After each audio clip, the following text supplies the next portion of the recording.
আবাদ কম হলেও মাটি ও আবহাওয়া অনুকূলে থাকায় ভোলায় এবছর তরমুজের বাম্পার ফলন হয়েছে। বিস্তারিত জানিয়েছেন মোহাম্মদ মঞ্জুর আলম।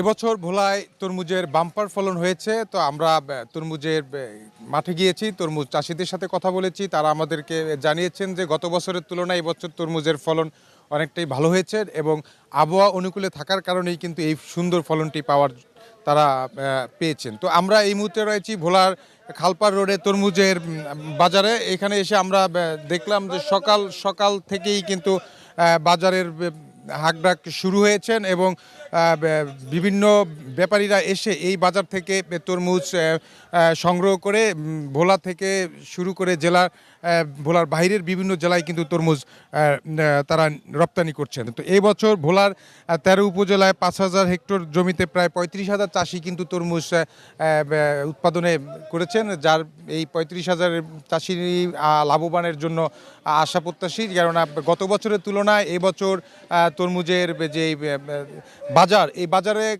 কৃষকরা অনেকটাই খুশি।